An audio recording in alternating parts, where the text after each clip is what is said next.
Let's talk about blocking. Blocking, you know? The thing that most fighters have that ensure you don't die for free in under 10 seconds. The mechanic built to be used so you don't get absolutely junked on when your opponent has pressure. In this video, we'll go through the mechanics of blocking, the benefits of blocking, and how this all ties into a solid game plan in Absolver. Now, Absolver is unique in its approach to blocking in that you have a single button block. This button blocks everything.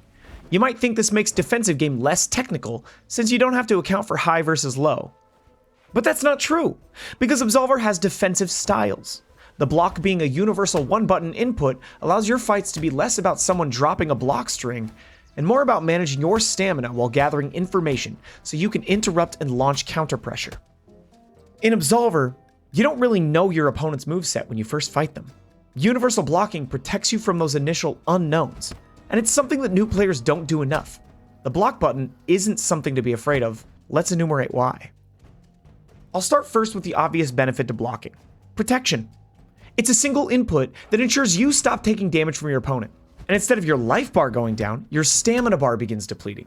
Blocking is important, and as you run into heavier hitting moves and opponents that like to punish you in absurd ways, blocking can be the difference between living to make that comeback or dying to a frame trap. I'm not going to talk about what a frame trap is in this video, just know that blocking is good. Now, blocking is useful because it gives you something you need in Absolver: information. You must learn your opponent's moves as fast as possible. You're not going to learn anything getting slapped around, and even if you do, why did you decide to take so much damage to learn that when you could have just blocked? Blocking is about gathering information that will inform the rest of your game plan. Now, questions to ask yourself are things like, am I using this time to gather information? Am I blocking because I don't know what to do? Should I be looking for spots to break out of this pressure? The beauty is that you can answer yes to all of those questions, and they perfectly illuminate what blocking accomplishes for you. It costs you nothing to block. Use the goddamn block button.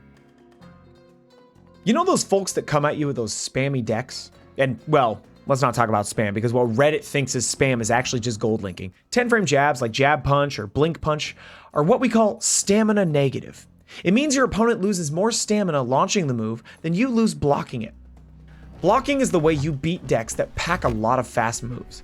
You don't need to destroy your opponent here. You need to let your opponent destroy themselves. It's important to note that there are some moves you will probably have to get a feel for in terms of speed.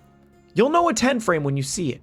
You should also know a 12-frame when you see it. They're slightly slower, but they're generally stamina positive, meaning they'll do more stamina damage to your opponent than they cost to actually throw out. Blocking is useful, but it's a small game in managing stamina. Use it to gather information, but not so much that you get your guard broken and eat shit for it. For those advanced folks who really want to take their block game to the next level, let's talk about tap guarding. Absolver is a game that, once you've learned your opponent's moves, it becomes largely about rhythm and learning to time your counterattacks and your defensives, and in this case, even your blocks. When you block, you regenerate stamina slowly, much slower than if you weren't blocking. You can release block between your opponent's moves to allow the stamina gauge to fill faster. Done correctly, it makes you harder to guard break, and it allows you to block a few more hits before you get guard broken. It's a useful tactic, and it's been around for a long time. It's not strictly necessary, but for those players looking to squeeze optimization out of a single button input, it never hurts to give it a try. Now, there are plenty of ways you can break someone's guard if they're using the block button well, but this video isn't about how to break someone's guard. It's for the new player who's just starting out and learning how best to stay alive so they can live to make that comeback. This has been Fundies.